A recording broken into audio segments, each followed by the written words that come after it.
Dulu juga saya ngaji utawi iku, dulu juga sama. Malah pernah ngaji Ja'a Zaidun, saya nggak paham, baru paham sekarang bahwa itu kategori 10. Zaidut tawilul abyadu ibnu maliki fi baitihi bil amsi kana muttaqi biyadihi saifun lawahu faltawa fahadhihi maqulatun ashrun sawa. Rupanya kiainya ngajarnya kurang paham, apalagi yang ngajinya. Saya paham sekarang, oh itu kategori 10. Zaidun itu esensi atau will quality, quantity, al-abyad quality, Ibnu Malik relasi, fi baitihi peles, bil amsi times, kana mutaki posisi, biadi saifun to have, lawahu aksi, faltawa reaksi.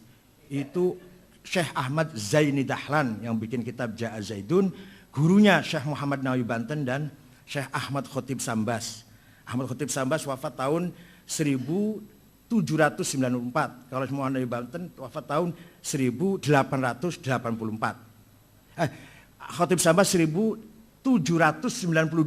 Kalau Muhammad Nawawi Banten 1884. Syekh Nawawi Banten punya murid Ki Mahfud Termas. Mahfud Termas punya murid Ki Hasyim Asy'ari. Ki Hasyim Asy'ari diganti putranya Wahid Hasyim. Wahid Hasyim ganti putranya Abdurrahman Wahid. Abdurrahman Wahid diganti Hasyim Muzadi. Ahmad Zaini Dahlan muridnya Syekh Ad-Dasuqi yang punya Ummul Barahin. Ad-Dasuqi muridnya Al-Baijuri yang punya Jauhar Tauhid.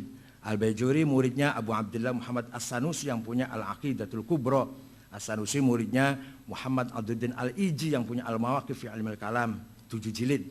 Al-Iji muridnya Muhammad bin Umar Fakhrur Razi yang punya kitab banyak termasuk Mafatihul Ghaib, Al-Mabahithul Masyriqiyah, Al-Matalibul Aliyah dan lain-lainnya. Razi gurunya adalah Abdul Karim Asy-Syahristani yang punya Al-Milal wa Nihal, Musara'atul Falasifah, Nihayatul Iqdam fi Ilmil Kalam. Syahristani muridnya Abu Hamid Muhammad Al-Ghazali yang kitabnya sangat banyak.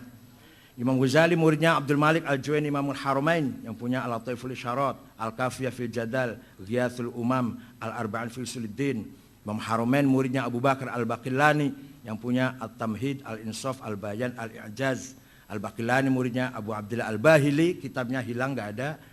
Al-Bahili muridnya Abul Hasan Ali Al-Asy'ari radhiyallahu anhum kulluhum. Asy'ari kitabnya Al-Ibanah, Maqalatul Islamiyyin, Al-Luma', Risalah ila Ahli Thagar, itu yang saya punya, yang lainnya masih banyak.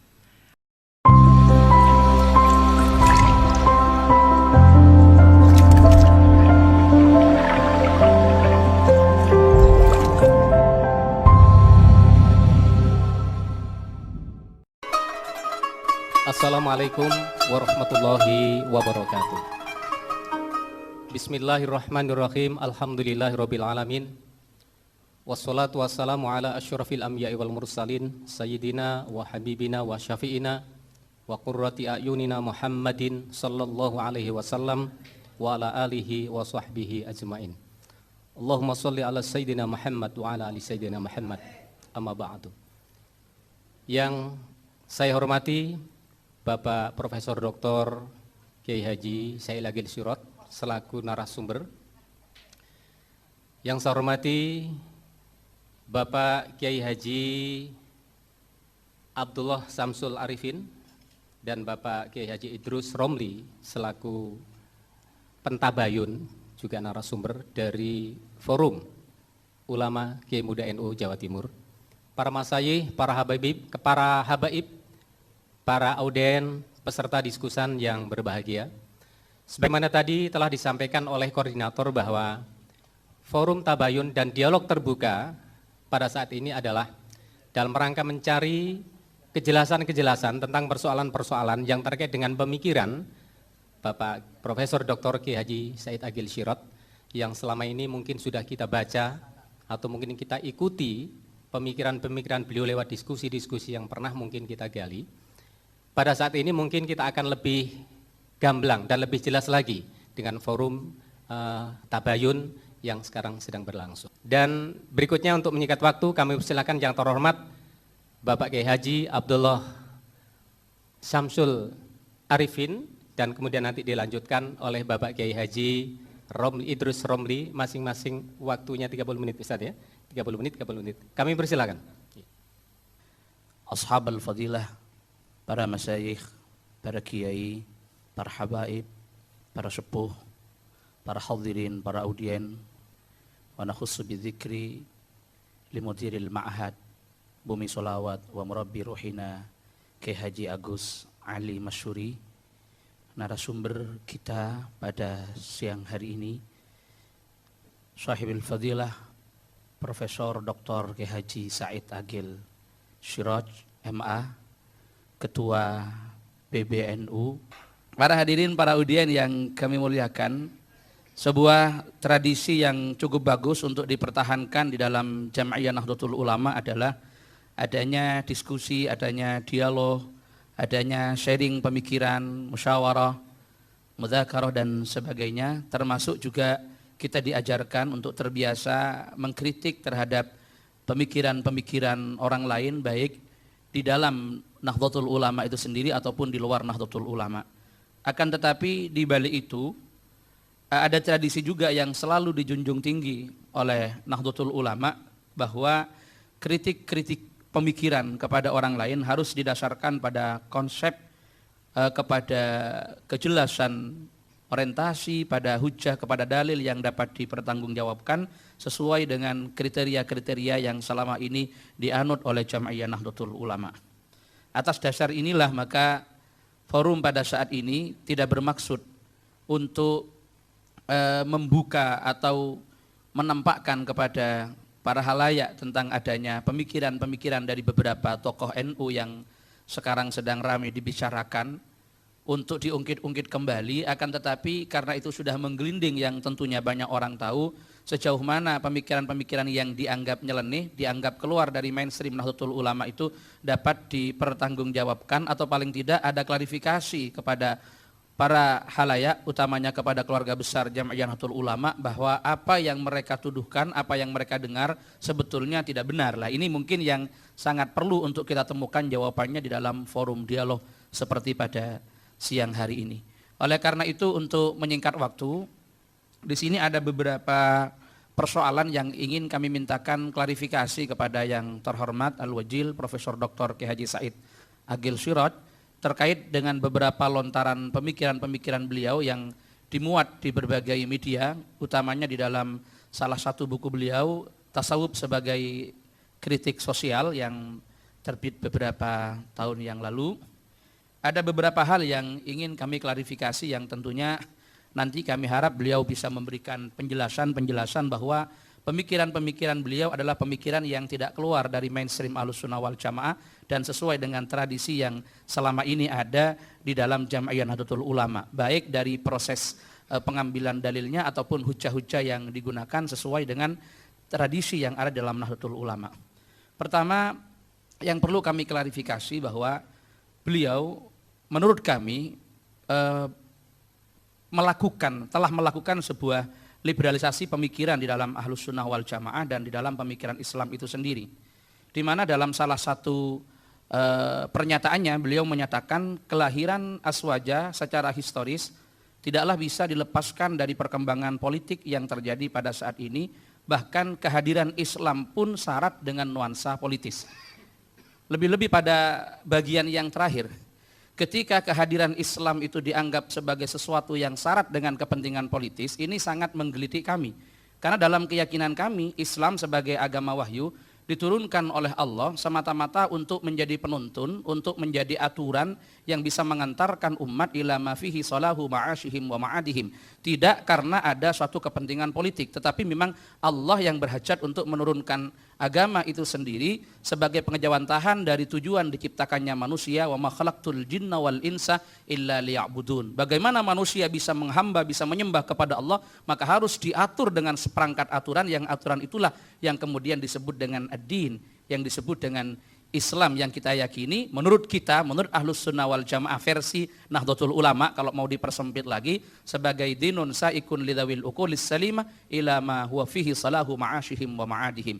Jadi ketika dianggap bahwa kelahiran Islam syarat dengan nuansa politik, ini seakan-akan menafikan keberadaan Islam sendiri sebagai agama wahyu yang memang diturunkan oleh Allah untuk mengatur bagaimana perilaku dan cara manusia untuk menghambakan diri kepada Allah Subhanahu wa taala. Ini yang kami mohon adanya klarifikasi. Termasuk Aswaja itu sendiri. Memang kita akui bahwa kemunculan Ahlus Sunnah wal Jamaah kemunculan nama Ahlus Sunnah wal Jamaah, Aswaja, ini kadang-kadang kalau di NU sering diplesetkan menjadi Azwaja ini. Ya, karena kalau belum Azwaja kayaknya belum pas jadi ketua PBNU ini. Harus Azwaja dulu, tidak hanya Aswaja ini. Jadi kelahiran Ahlus Sunnah wal Jamaah memang secara kelembagaan sebagai sebuah aliran, sebagai sebuah madhab yang rumusannya tuntas di tangan Abil Hasan Al-Imam Al-Asy'ari radhiyallahu an dan Abi Mansur Al-Maturidi, itu baru muncul pada akhir abad ketiga dan awal abad keempat Hijriah. Tetapi nomenklatur penamaan Ahlus Sunnah wal Jamaah sudah ada pada akhir masa sahabat. Ini secara penamaan, akan tetapi kalau kita melihat kepada hakikat dan substansi daripada Ahlus Sunnah wal Jamaah itu sendiri, kita meyakini bahwa Aswaja lahir bersamaan dengan lahirnya Islam itu sendiri. Karena yang diperjuangkan oleh Ahlus Sunnah wal Jamaah adalah mengembalikan Islam sebagaimana diajarkan, diamalkan oleh Rasulullah dan dipraktekkan bersama-sama dengan para sahabat. Jadi cukup menggelitik.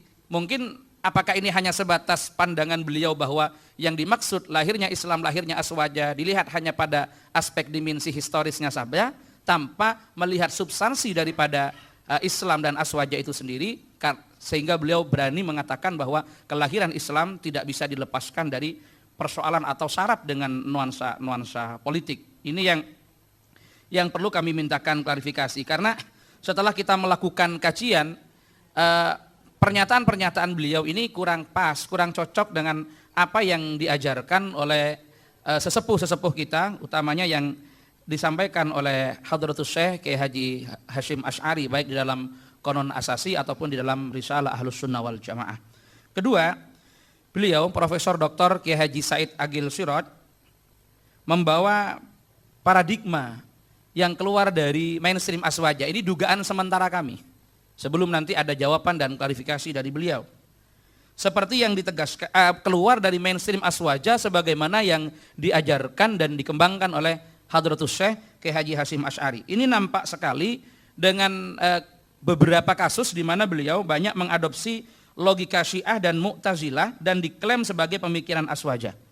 Di antara paradigma Syiah dan Mu'tazilah yang diadopsi oleh beliau, beliau menyampaikan di dalam buku Tasawuf sebagai Kritik Sosial itu pada halaman 80, 81, 416 dan 417 bahwa Ahlus Sunnah wal Jamaah dengan konsep keimanan terhadap qada dan qadar Allah itu berarti Jabariyah. Sedangkan Jabariyah dikembangkan dan didukung oleh Muawiyah bin Abi Sufyan guna melanggengkan status quo serta meyakinkan keabsahan dinastinya.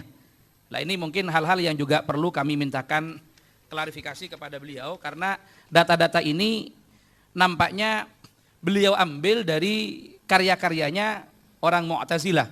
Jadi diambil dari salah satu buku yang berjudul Tabaqatul Mu'tazilah. Ini asumsi-asumsi yang semacam itu kita temukan referensinya di sana. Padahal bagi kita konsep qada dan qadar Allah itu bukan Jabariyah, tetapi konsep yang membedakan antara Qadariyah dengan Ahlus Sunnah wal Jamaah. Sedangkan pernyataan bahwa Muawiyah yang mengembangkan dan mendukung Jabariyah untuk melanggengkan kekuasaannya dan membenarkan semua tindakannya, menurut kami dari penelitian kami sampai saat ini tidak didukung oleh riwayat yang valid yang bisa dipertanggungjawabkan keabsahannya. Qadariyah, kata beliau, dikembangkan oleh Muhammad bin Ali Al-Hanafiyah yang diklaim sebagai guru Wasil bin Atta, salah seorang pendiri Mu'tazilah. Padahal menurut penelitian kami, Qadariyah itu didirikan oleh Ma'bad bin Khalid Al-Juhani pada masa-masa akhir generasi sahabat, dan pandangan ini yang ditentang oleh Ibnu Umar, Jabir, Anas serta sahabat yang lain sebagaimana dijelaskan oleh Ki Haji Hasyim Asy'ari di dalam Risalah Ahlus Sunnah wal Jamaah. Yang ketiga, ada salah satu pernyataan beliau yang menyatakan bahwa Syiah dan Mu'tazilah patut dikatakan Ahlus Sunnah. Sementara ini rata-rata ketika orang ditanya apa Sunni itu, Sunni ini definisi negatifnya yang bukan Syi'i gitu. Sementara definisi negatifnya Sunni yang bukan Syi'i, Syi'i yang bukan Sunni. Karena kedua kelompok ini tidak pernah menyatakan bahwa salah satu masuk di dalam yang lainnya. Tetapi beliau mengatakan bahwa Syiah dan Mu'tazilah patut dikatakan Ahlus Sunnah wal Jamaah. Sedangkan perbedaannya dengan Asy'ariyah dan Maturidiyah hanya bersifat furu'iyah. Padahal menurut pandangan kami, Syiah, Mu'tazilah bukanlah Ahlus Sunnah. Sedangkan perbedaan antara Syiah dan Ahlus Sunnah tidak hanya ada pada persoalan furu'iyah, tetapi itu masuk pada persoalan-persoalan usul. Ini sebagaimana dijelaskan oleh Hadratus Syekh Kiai Haji Hasyim Asy'ari dalam risalah Ahlus Sunnah wal Jamaah. Kami tidak mengukur dari kitab-kitab yang lain, kami hanya ingin mengukur pemikiran beliau cocok enggak dengan tradisi Nahdlatul Ulama. Nah, kalau seumpama beliau berpikir itu tanpa melabelkan NU, ya berpikir kemana saja, mengambil rujukan di mana saja, kita tidak mau tahu. Tetapi karena selaku ketua PBNU dan calon ketua umum PBNU, maka harus diukur dengan tradisi Nahdlatul Ulama, salah satunya dengan produk-produk orisinil dari NU sendiri, yaitu karya-karya Hadratus Syekh Kiai Haji Hasyim Asy'ari. Ini yang sementara ini menjadi patokan kami. Karena bagaimanapun beliau secara tegas di dalam risalah Ahlus Sunnah wal Jamaah itu termasuk di dalam konon asasi menyatakan bahwa Rafidhah termasuk Syiah adalah kelompok di luar Ahlus Sunnah wal Jamaah yang tidak patut untuk diikuti dan tidak boleh untuk diamalkan oleh umat Islam di Indonesia, khususnya oleh keluarga Nahdlatul Ulama. Dan beliau mengatakan bahwa Rafidhah termasuk Syiah ini merupakan bagian daripada aliran yang sesat di dalam Islam. Ini ukuran-ukuran yang dipakai oleh Kiai Haji Hasyim Asy'ari yang kemudian kita anut dan kita nukil pada kesempatan ini. Berikutnya, beliau Profesor Dr. Kiai Haji Said Agil Sirot bersikap lunak dan husnudzon terhadap aliran Syiah dan Mu'tazilah seperti yang saya katakan tadi, dengan menganggap mereka sebagai bagian dari Ahlus Sunnah wal Jamaah, di mana perselisihannya hanya perselisihan furu'iyah, padahal pada saat yang sama justru beliau bersikap keras dan suudzon di dalam menyikapi perkembangan politik yang terjadi pada masa sahabat Nabi dan menyikapi secara kritis terhadap pemikiran Kiai Haji Hasyim Asy'ari. Bahkan dalam salah satu makalah, apakah itu makalah yang dulu atau sudah dirujuk pendapatnya, beliau juga sempat melontarkan pemikiran yang menurut kami cukup nakal begitu di telinga Nahdlatul Ulama dengan mengatakan rumusan aswajanya Kiai Haji Hasyim Asy'ari ini adalah sebuah rumusan yang cukup memalukan begitu.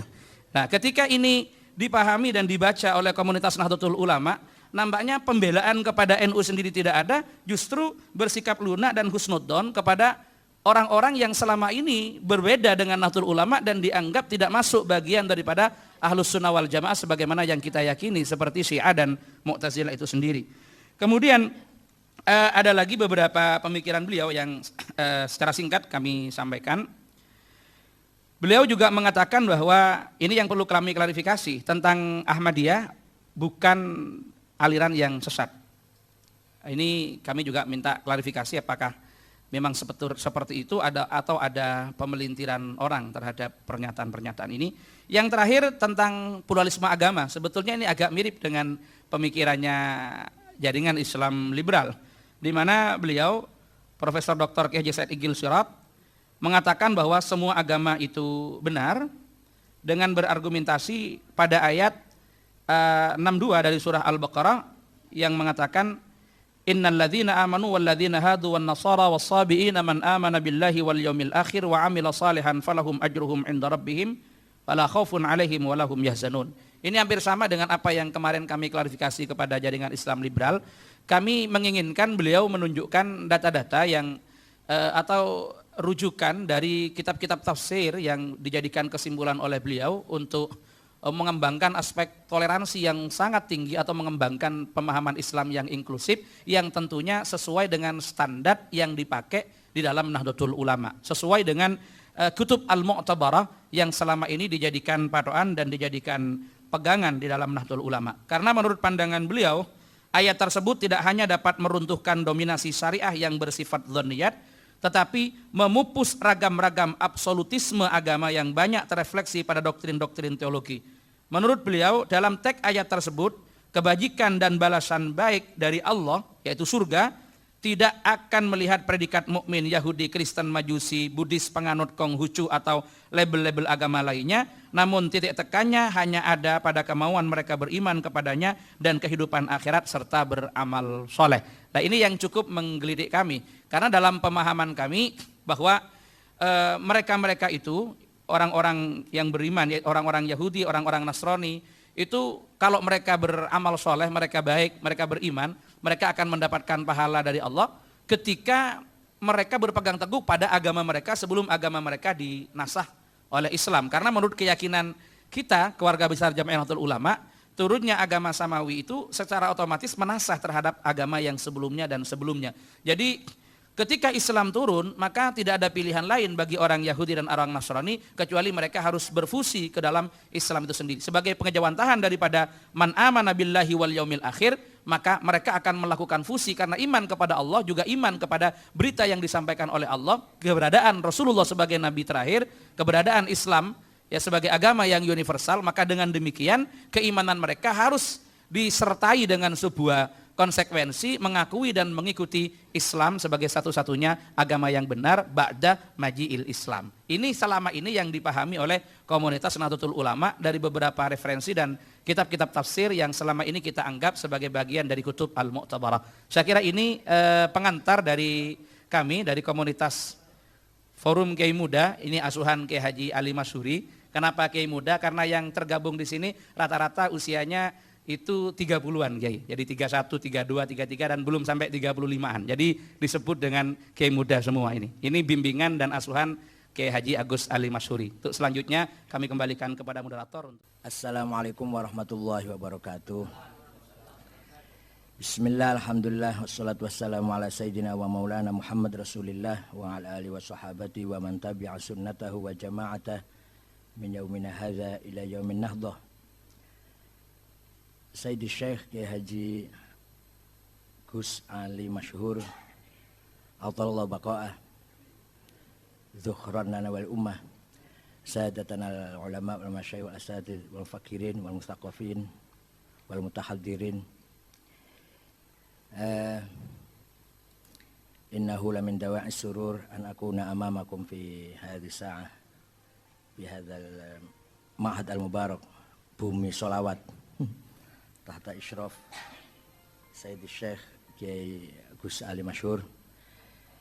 Nahnu huna ji'na lil muhawarah wal mudakhalah. Sebenarnya tidak ada kaitan dengan pencalonan muktamar sebenarnya.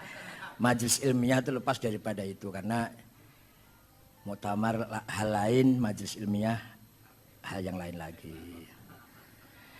Islam bukan hanya dinul aqidah wa syariah. Di samping dinul aqidah wa syariah, Islam adalah dinul ilmi wa thaqafah, dinul adab wal hadarah, dinul taqaddum wal madaniyah.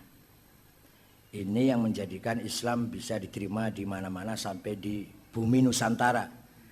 Kalau tidak dibarengi dengan, dikemas dengan thaqafah, hadarah yang ada di tempat itu, niscaya Islam hanya diikutin oleh beberapa gelintir orang saja. Kalau hanya akidah dan syariah. Kalau hanya akidah dan syariah, pasti umatnya sedikit.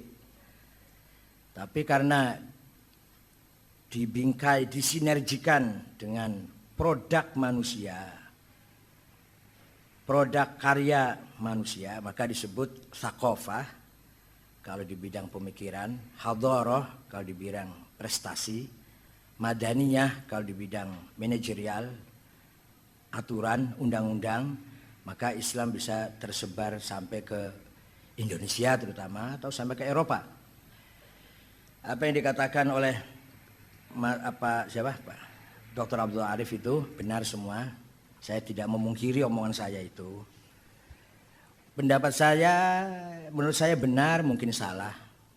Pendapat orang lain menurut saya salah, mungkin benar.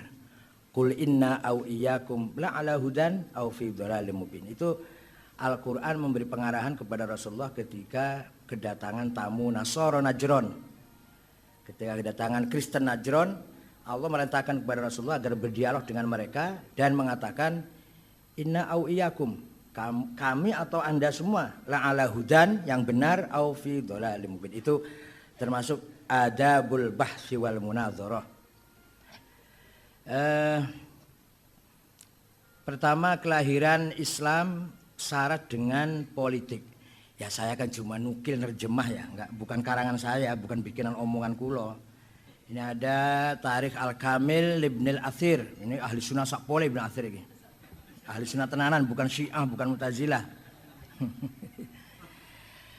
Qala Ibn Abbas, awwalu man shalla Ali.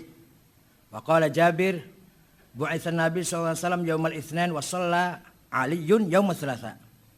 Orang pertama kali sholat itu Sayyidina Ali setelah Rasulullah. Rasulullah mendapat wahyu hari Senin, Sayyidina Ali sholat hari Selasa. Yang ngomong gini masa Syiah ini kenyataan. Wa qala Zaid bin Arqam awwalu man aslam ma'an Nabi sallallahu alaihi wasallam Ali.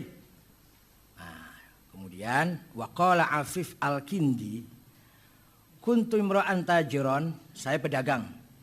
Faqadimtu Makkah ayyamal hajj fa'ataitul Abbas.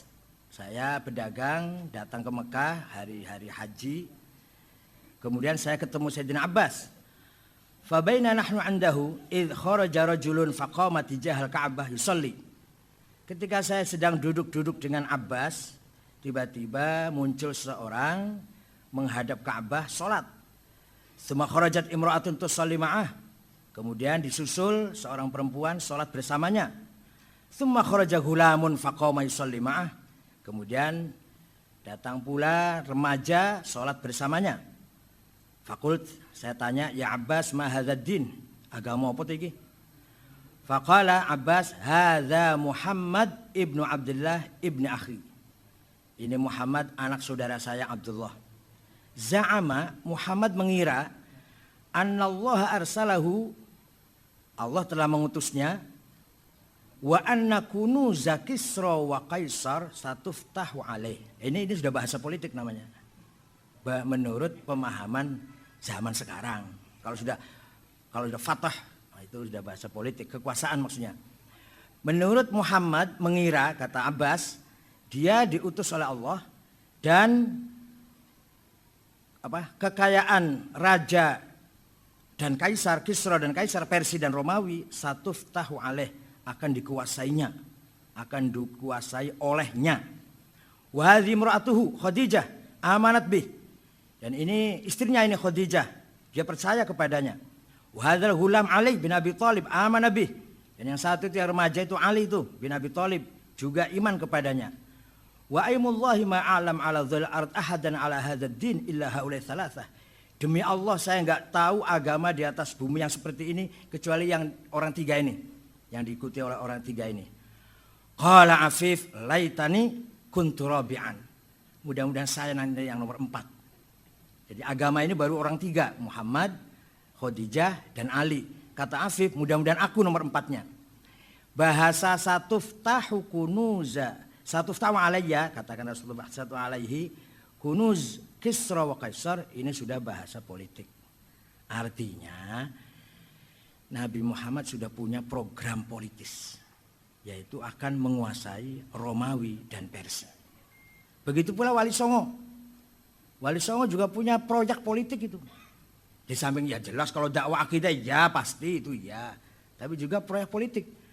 Maka sebelum ada kerajaan Islam masih dakwah bisaqafah wal hadarah, tapi begitu berdiri kerajaan Demak oleh Raden Fatah atas izin Sunan Ampel, itu sudah mulai di situ masuk kekuasaan atau masuk politik.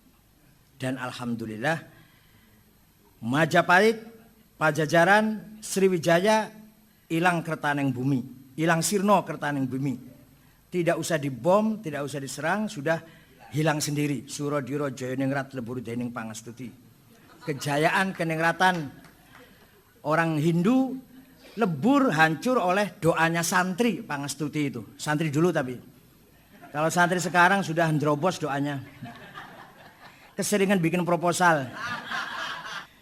Jadi bisa dipahami bahwa lapal atau statement pernyataannya Abbas mengatakan za'ama annallaha arsalahu wa anna Kisra wa Kaisar Persi wa Romawi satuftahu alaih, ini sudah proyek politik, agenda politik, agenda kekuasaan.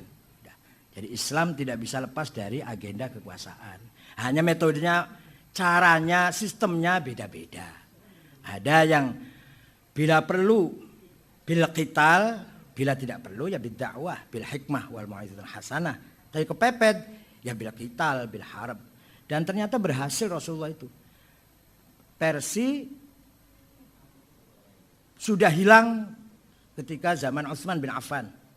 Dimulai dengan ketika zaman Sayyidina Umar, perang Al-Qadisiyah di bawah komandan Sa'ad bin Abi Waqqas sudah mulai menggetarkan Persia, rajanya sampai lari.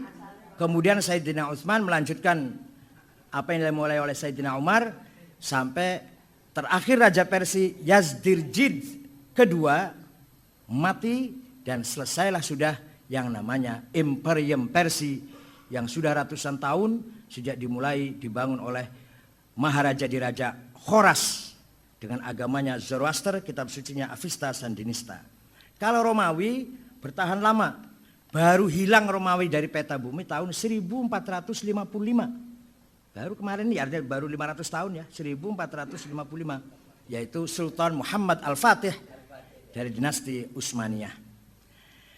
Itu menurut saya ini pemahaman politik. Jadi sekedar pemahaman ya. Kalau bacanya cuma utawi iku letterlek ya nggak jauh itu. Tapi saya dulu juga baca kitab utawi iku saya hafal. Fa utawi li mubtada iku khobar opo li fa'ilin wa naibih dhohar wa ing li maf'ulin bihi krono li maf'ulin li ajlihi wa ing dalem dhorof serta li maf'ulin ma'ah wa kang sifah silatu mausulin kadza mithlu sifah wa mutlaqul maf'uli fihi kelawan kadza kabaul jarri fatlu bil bayan apane litamyizi hale halu fajtahidu bil hifdzi ya rijalu. Juga saya apal itu. Artinya dulu juga saya ngaji utawi iku, dulu juga sama. Malah pernah ngaji ja'a Zaidun, saya enggak paham, baru paham sekarang bahwa itu kategori 10. Zaidut tawilul abyadu ibnu maliki fi baitihi bil amsi kana muttaqi biyadihi saifun lawahu faltawa fahadhihi maqulatun ashrun sawa. Rupanya kiainya ngajarnya kurang paham, apalagi yang ngajinya. Saya paham sekarang, oh itu kategori 10. Zaidun itu esensi atau will quality, al-abyad quality, Ibnu Malik relasi, fi baitihi peles, bil amsi times, kana mutaki posisi biadi saifun to have, lawahu aksi, faltawa reaksi. Itu Syekh Ahmad Zaini Dahlan yang bikin kitab Ja'a Zaidun, gurunya Syekh Muhammad Nawawi Banten dan Syekh Ahmad Khotib Sambas. Ahmad Khotib Sambas wafat tahun 1794. Kalau Muhammad Nawawi Banten wafat tahun 1884.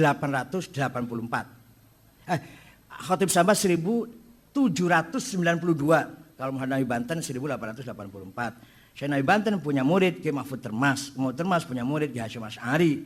Hasyim Asy'ari diganti putranya Wahid Hasyim ganti putranya Abdurrahman Wahid. Abdurrahman Wahid diganti Hasyim Muzadi. Ahmad Zaini Dahlan muridnya Syekh Ad-Dasuqi yang punya Ummul Barahin. Ad-Dasuqi muridnya Al-Baijuri yang punya Jauhar Tauhid. Al-Baijuri muridnya Abu Abdullah Muhammad As-Sanusi yang punya Al-Aqidatul Kubra. As-Sanusi muridnya Muhammad Abduddin Al-Iji yang punya Al-Mawaqif fi Ilmil Kalam 7 jilid. Al-Iji muridnya Muhammad bin Umar Fakhrur Razi yang punya kitab banyak termasuk Mafatihul Ghaib, Al-Mabahithul Masyriqiyah, Al-Matalibul Aliyah dan lain-lainnya. Razi gurunya adalah Abdul Karim Asy-Syahristani yang punya Al-Milal wa Nihal, Musara'atul Falasifah, Nihayatul Iqdam fi Ilmil Kalam. Syahristani muridnya Abu Hamid Muhammad Al-Ghazali yang kitabnya sangat banyak. Imam Ghazali muridnya Abdul Malik Al-Juwaini Imamul Haramain yang punya Al-Lataiful Isyarat, Al-Kafiyah fil Jadal, Ghiyathul Umam, Al-Arba'in fil Suluddin. Imam Haramain muridnya Abu Bakar Al-Baqillani yang punya At-Tamhid, Al-Insaf, Al-Bayan, Al-I'jaz. Al-Baqillani muridnya Abu Abdillah Al-Bahili, kitabnya hilang enggak ada. Al-Bahili muridnya Abul Hasan Ali Al-Asy'ari. Radhiyallahu anhum kulluhum. Asy'ari kitabnya Al-Ibanah, Maqalatul Islamiyin, Al-Luma, Risalah ila Ahli Thagar, itu yang saya punya, yang lainnya masih banyak. Asy'ari orang Mu'tazilah, 40 tahun aktivis Mu'tazilah. Kemudian beliau keluar dari Mu'tazilah karena Mu'tazilah hampir jil. Salah satunya Mu'tazilah mengatakan membaca ayat Quran harus masuk akal. Qul a'udzu birabbil falaq min syarrin ma khalaq. Saya berlindung kepada Allah yang Rabbil Falak dari kejahatan yang tidak ma'nya nafi. Itu Mu'tazilah kalau baca Falak itu ma'nya manafi bukan ma isim mausul. Ya karena Allah menurut Mu'tazilah tidak menciptakan kejahatan.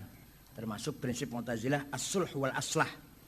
Nah, Asy'ari muridnya orang Mu'tazilah Abu Ali Al-Jubai, Abu Ali muridnya Abu Hashim Al-Jubai, Abu Hashim muridnya Abul Huzail Al-Allaf, Abul Allaf muridnya Ibrahim An-Nazam, An-Nazam muridnya Amr bin Ubaid pencipta ilmu balaghah. Amr bin Ubaid muridnya Wasil bin Atha. Wasil bin Atha pendiri Mu'tazilah, orang pinter tapi sayang tidak bisa mengucapkan R, R itu nggak bisa. Tapi kalau bicara berjam-jam bisa menghindar huruf R. Jadi nggak pernah ketemu dengan ro itu kalau ngomong. Dan beliau pernah mengislamkan satu kali majelis wahid 6.000 orang majusi masuk Islam. Dengan hujahnya, dengan kecerdasannya, dengan ilmu kalamnya. Itulah Mu'tazilah. Wasil bin Atha. Muridnya Muhammad putra Sayyidina Ali dari istri kedua. Siti Fatimah wafat, Sayyidina Ali nikah lagi dengan seorang perempuan namanya Khawlah binti Ja'far dari suku Bani Hanifah. Maka Muhammad untuk membedakan dengan Sayyidina Hasan dan Husain diberi Muhammad bin Hanafiyah. Orangnya cerdas, bukan masalah cerdas, orangnya terjunnya di ilmu. Kalau Sayyidina Hasan Husain politik. Ini saya bisa mau ngeritik Ahlul Bait, berarti saya bukan Syiah. Nah, saya mau ngeritik Ahlul Bait nih, berarti saya bukan Syiah. Ahlul Bait itu sayangnya sibuk politik, sayangnya. Sayyidina Hasan sibuk politik, Sayyidina Husain politik, Ali Zainal Abidin, Muhammad Al-Baqir, Ja'far Shadiq, Musa Al-Kazim, Ali Ridho, Muhammad Al-Jawad, Ali Al-Hadi, Hasan Askari, Imam Zaid, semuanya politik semua aktivitasnya itu. Seandainya Ahlul Bait itu terjun di ilmu, kalah semua itu. Kalah semua itu, Imam Bukhari, Muslim, Imam Hasan Basri. Imam Hasan Basri itu bapaknya saja masih majusi, namanya Syekh Yasar. Seandainya Sayyidina Hasan Husain kok ke ilmiah, Imam Hasan Basri kalah. Entah hikmatullah ya, hikmah dari Allah.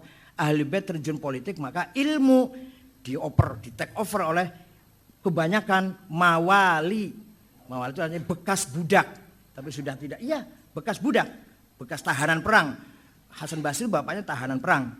Dan seterusnya dan seterusnya. Fudail bin Iyad, Sufyan Tsauri itu semua bukan orang Arab semua itu. Yang ahli hadis itu nggak ada satupun orang Arab. Satu aja nggak ada orang Arab ahli hadis. Bukhari, Muslim, Abu Dawud, Tirmidzi, Nasai, Ibnu Majah, Daruqutni, nggak ada orang Arab itu. Ibnu Huzaimah. Imam 4 itu yang Arab 2, yang 2 bukan. Imam Syafi'i dan Malik orang Arab, Imam Hanafi dan Hambali bukan orang Arab. Ahli tafsir itu yang besar-besar bukan orang Arab. Ibnu Jarir, Ja'far At-Tabari orang Tabaristan, dan Razi juga orang Rai, itu mufassirin. Walhasil kelemahan Ahlul Bait waktu itu tergoda, terjebak oleh politik. Oleh karena itu yang membangun peradaban thaqafah, hadarah bukan politikus tapi para ulama dan mufakirin. Seandainya tidak ada model orang kayak Hanafi, Syafi'i, Malik, Hambali, Bukhari, Muslim dan teman-temannya, Imam Abu Asy'ari, Imam Junaid, niscaya Islam tanpa ilmu. Niscaya Islam hanya politik. Seandainya nggak ada NU di Indonesia ini, Islam tinggal pelangnya saja. Itu pun kalau orang NU-nya tetap khitoh. Kalau ke politik ya udah politik semua. Jadi yang membesarkan Islam selama ini ilmil ulama, bukan siasatil zu'ama, bukan. Para politisi itu 4 orang saja yang baik. 1, Umar bin Abdul Aziz dari dinasti Bani Umayyah. 2, Harun Rashid dari dinasti Bani Abbasiyah. 3, Salahuddin Al-Ayyubi dari Ayyubiyah. Dan Sultan Muhammad Al-Fatih dari Utsmaniyah. Lainnya, raja-raja yang lain tidak beda dengan kayak Pak Harto atau kayak... Tapi iya biasa ya, kalau dengan lawan membunuh dengan kejam biasa itu. Bahkan banyak sekali ya dinasti Utsmaniyah tuh anak membunuh bapaknya supaya cepat-cepat jadi raja kan. Nunggu mati anaknya kok, nunggu mati bapaknya kok suwi banget pateni wae. Sultan Brunei mengkudeta bapaknya. Amir Qatar sekarang ini juga menggulingkan bapaknya. Bapaknya dibuang ke Inggris, dia rebut kekuasaannya. Nggak sabar ngenteni bapaknya mati. Nah itu kalau sudah bicara politik. Jadi yang mengangkat Islam ini adalah al-thaqafah, al-ilm, al-hadarah yang digeluti atau dikembangkan oleh ilmu ulama. Kemudian sejarah politik Islam. Ya saya sendiri heran ya. Saya juga heran Pak Abdullah Arif. Kenapa antar sahabat kadang pisu-pisuan, perang Jamal itu yang mati dari kedua belah pihak sampai 8.000, perang Siffin. Surat-suratnya antara Sayyidina Ali dan Muawiyah kadang ya saling ya adu Allah, bahasa gitu loh, bahasa wahai musuh Allah gitu, bahasa begitu. Saya juga heran kenapa menggunakan bahasa gitu. Jadi kalau kita masih begini masih mending masih. Kalau hanya beda karsa dan kaji hanya ya nggak nggak sampai perang Jamal itu masih bagus itu. Dulu sampai perang Jamal. Ini sejarah. Tidak bisa ditutup-tutupin, tertulis dalam buku sejarah. Nah, saya sekedar membaca, menerjemahkan sedikit, nukil sedikit, langsung dituduh Syiah. Karena memang kita nggak biasa menganalisis sejarah. Makanya di Universitas Zaitun di Tunis, Zaitunah di Tunis, menerima mahasiswa yang bukan Arab hanya satu di jurusan sejarah peradaban Islam. Tidak menerima di syariah atau lughah enggak. Karena apa? Karena mereka tahu yang dibutuhkan tuh bagi yang non Arab yang datang dari Indonesia, Malaysia dan sebagainya itu adalah sejarah. Nah, maka Universitas Zaitunah tidak menerima yang non Arab ke syariah atau fikih atau lughah enggak. Nah, kemudian politik berkembang, ulama juga berkembang, peradaban juga berkembang. Yaitu tadi, untung ada model Imam Hasan Basri, ada Fudail bin Iyad, ada Sufyan Tsauri, untungnya itu. Ada Abdullah Al-Muhasibi, Abdul Harith Al-Muhasibi, Abdullah Ibnu Kullab, Abu Bakar Al-Qolanisi. Itulah pemikir-pemikir sebelum Imam Asy'ari. Nah, puncaknya ahli sunnah adalah Imam Asy'ari. Walaupun lapal atau label secara eksplisit ahli sunnah wal jamaah zaman Rasulullah belum terdengar itu. Paling ada ma'ana alaihi washabi. Lapal secara eksplisit ahli sunnah wal jamaah itu belum terdengar ketika zaman sahabat. Seandainya ada, niscaya Imam Hasan Basri sudah pakai itu. Seandainya ada lapal ahli sunnah wal jamaah, Imam Hasan Basri niscaya sudah pakai. Kenapa baru terdengar mulai abad kedua Hijriah? Ini ilmiah loh ya, ilmiah bukan karena senang atau enggak senang. Jadi kalau orang kritik itu ngeritik ilmiah, bukan. Saya boleh saja ngeritik Kiai Hasyim Asy'ari, tapi tiap pagi dan sore saya selalu baca Fatihah untuk Imam Syekh Hasyim Asy'ari. Iya. Ngeritik boleh. Saya dengan Gus Dur juga ngeritik, tapi saya cium tangan. Kemudian Syiah dan Mu'tazilah. Coba kalau bacanya dari agak awal gitu, jadi enggak sepenggal gitu, bisa paham. Begini, pelajaran, gampangannya gitulah. Pelajaran di universitas di Timur Tengah, apa Al-Azhar, apa Ummul Qura, apa ada 2 mata kuliah. Al-Firaqul Islamiyah dan Al-Firaq Ghairul Islamiyah. Itu pelajaran saya, mata kuliah saya. Al-Firaqul Islamiyah, Khawarij, Jabariyah, Qadariyah, Jahamiyah, Murji'ah, Mu'tazilah, Syiah. Syiahnya pun nanti yang Imamiyah ya, yang Imamiyah. Nanti ada lagi yang mata kuliah namanya Al-Firaq Ghairul Islamiyah. Ismailiyah, Batiniyah, Bahaiyah, Babiyah, Ahmadiyah.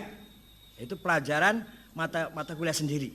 Ghairul Islamiyah, Al-Firaq Ghairul Islamiyah. Kalau yang tadi Mu'tazilah, Syiah apa itu? Nama mata kuliahnya Al-Firaq Al-Islamiyah.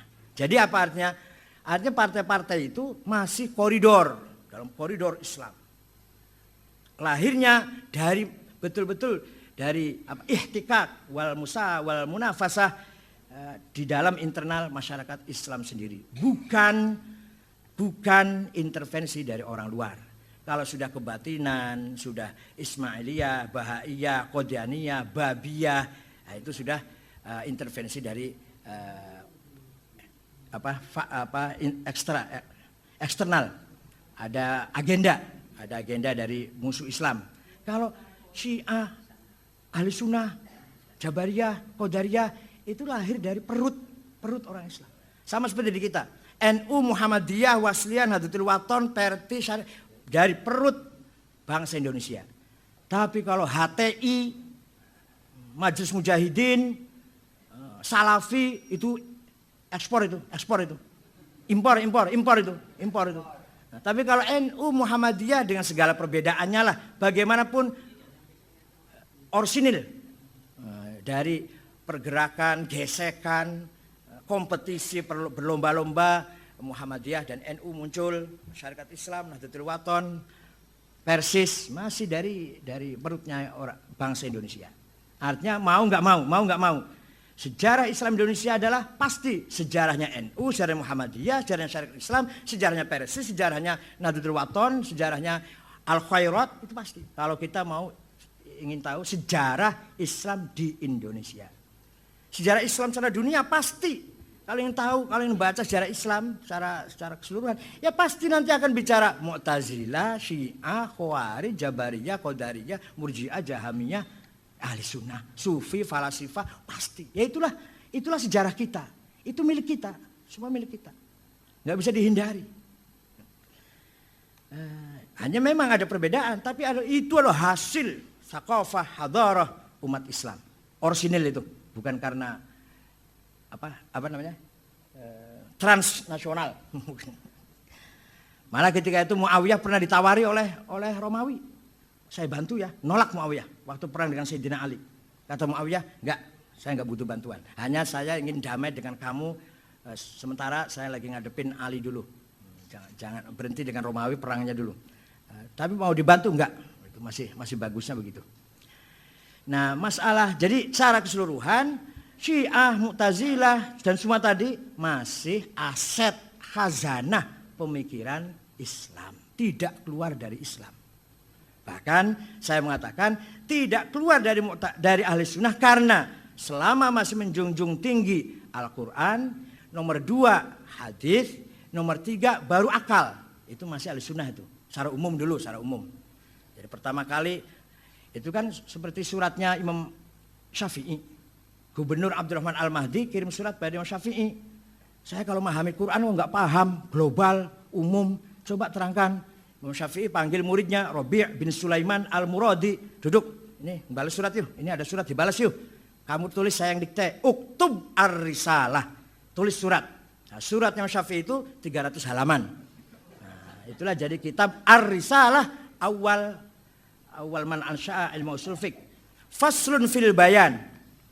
Kalau ingin memahami Islam, pertama cari di bayan ilahi, bayan Qur'ani. Tapi Quran harus tahu ada mutasyabihah, ada muhkamah, ada hakikat, ada majaz, ada nasikh, ada mansukh, ada dan seterusnya. Kalau di Quran nggak ketemu, baru bayan nabawi. Bayan nabawi ada mutawatir, masyhur, aziz, ahad. Itu pun masih ada 4 grade. Yang paling bobotnya tajam, kalau redaksinya hadis, amarona Rasulullah, nahana Rasulullah an kadza, itu bobot nomor 1. Nomor 2, yang bobotnya nomor 2, kunna ma'a Rasulillah naf'alu kadza. Saya bersama-sama Rasulullah mengerjakan begini. Nomor 3, ra'aitu Rasulullah yaf'alu kadza. Itu nomor 3. Nomor 4, an Rasulillah qala sallallahu alaihi wasallam, hadisnya mubaligh.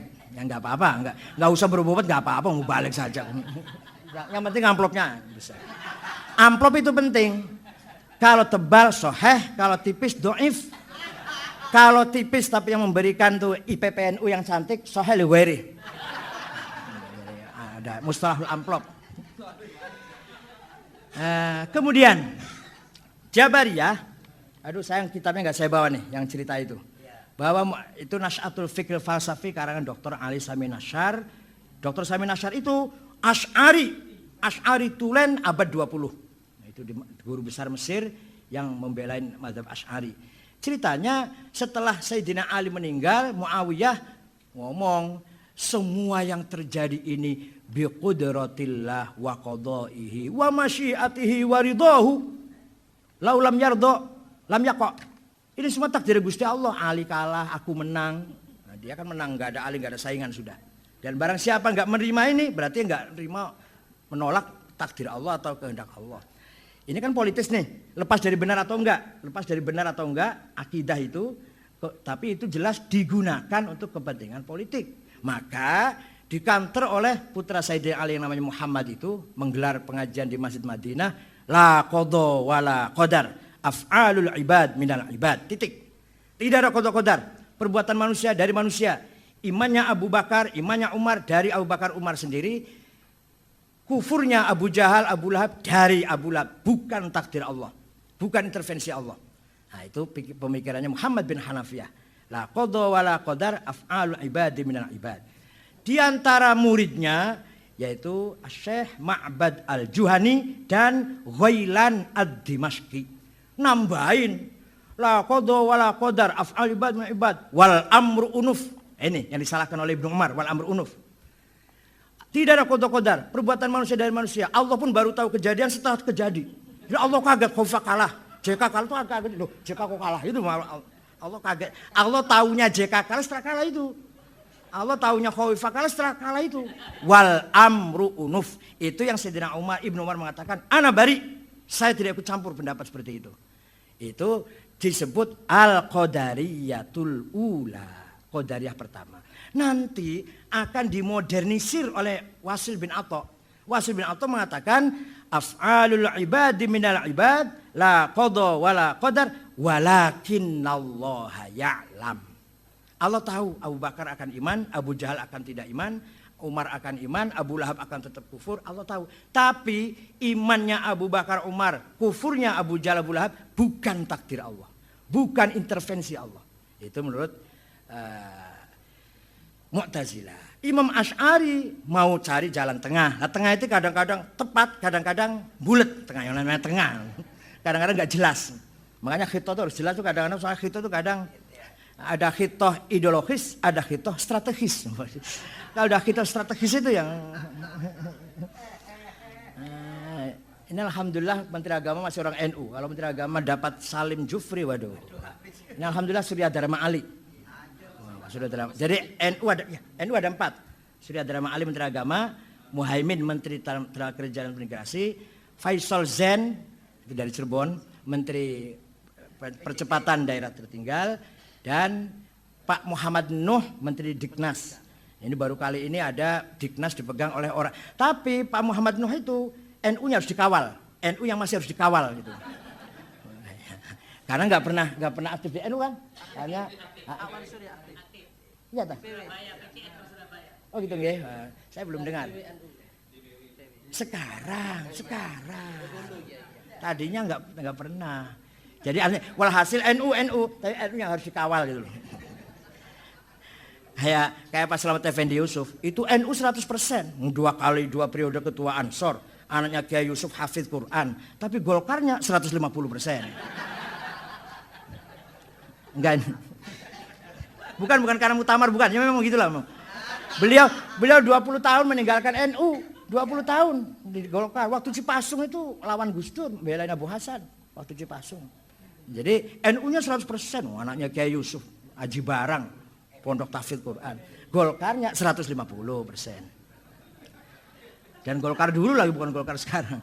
Kalau Golkar sekarang kan setengah halal. Nah, dimodernisir oleh dicari jalan tengah oleh Imam Asy'ari begini. Istita'atul insan la qoblal fi'li wala ba'dal fi'li faqat indal fi'li.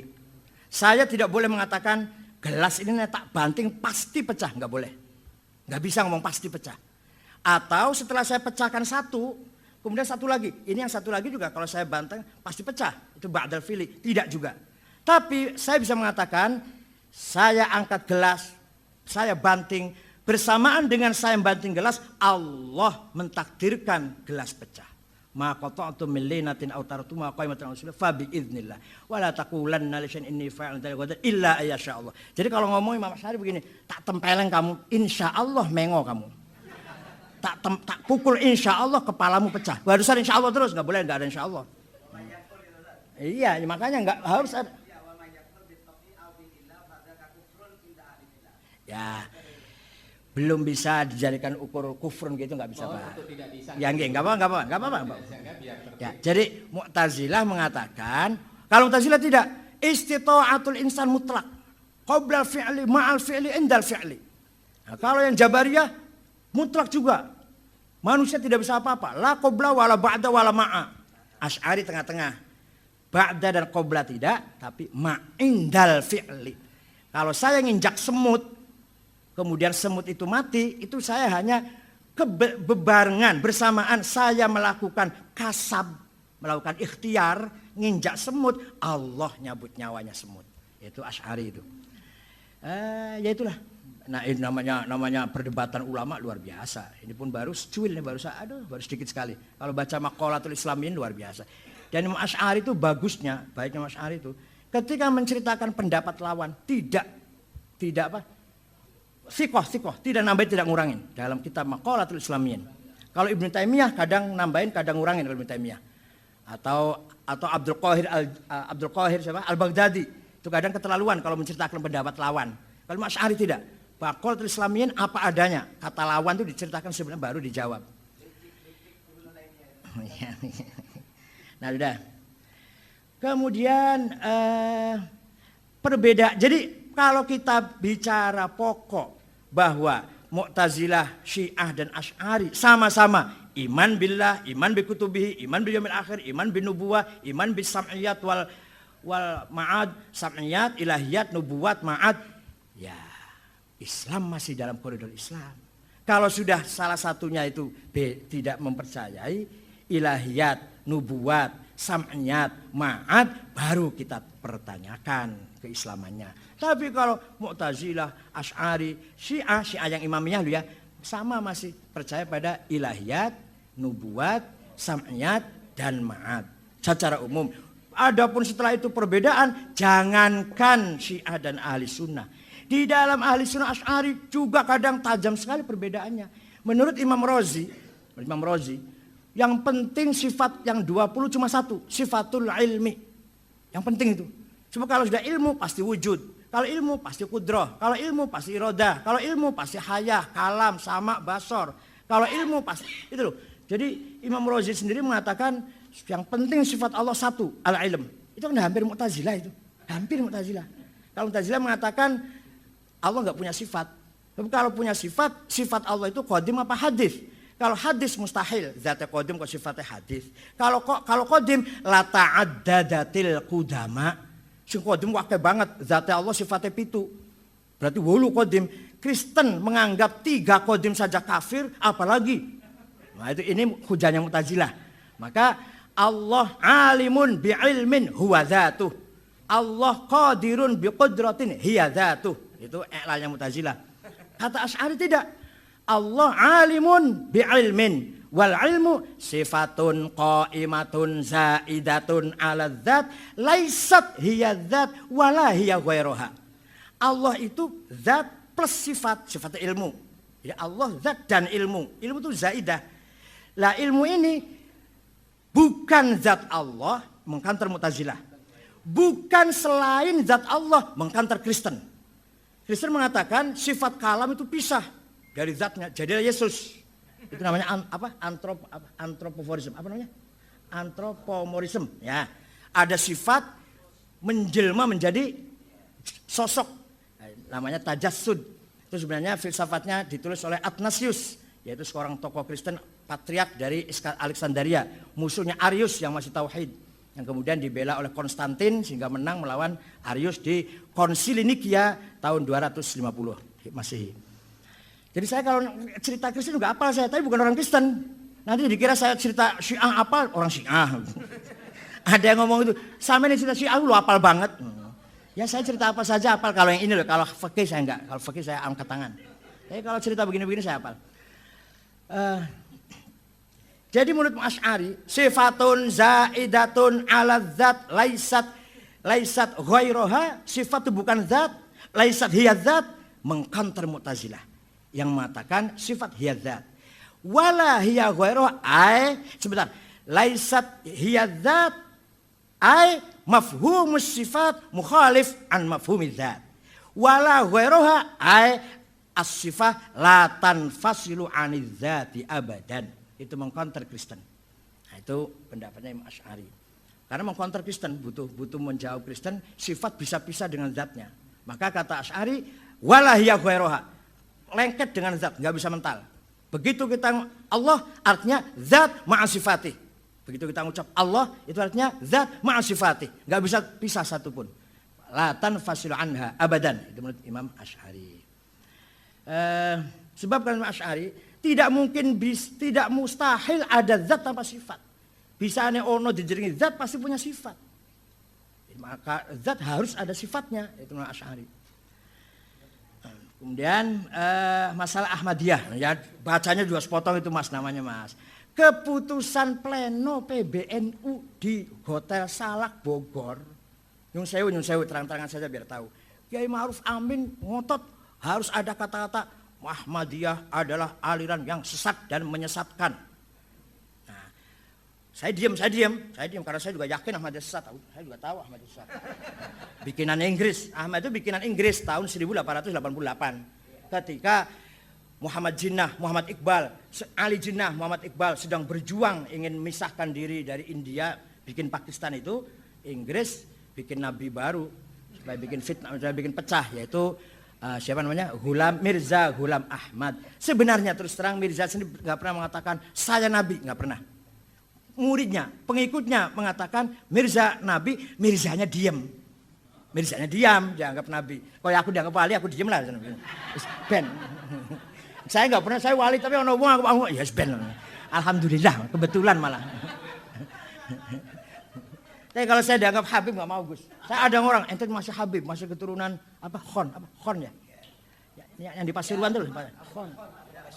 Asyaiban. Enggak, saya enggak Habib. Kenapa enggak mau? Nanti enggak bisa terima zakat. Rugi besar nih. Enggak apa-apa, biar enggak usah tahu bahwa saya Habib, enggak apa-apa, biar zakat.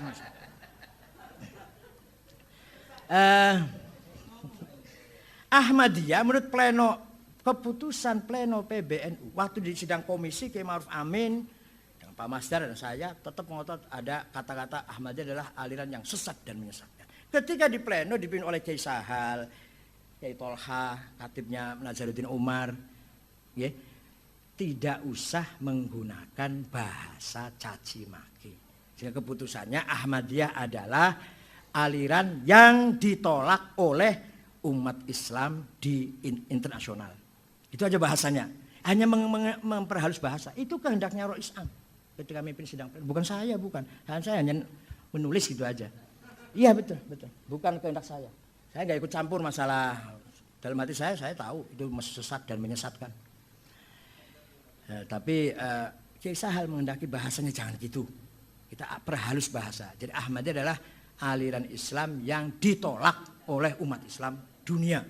Enggak menghindari bahasa sesat dan menyesatkan itu.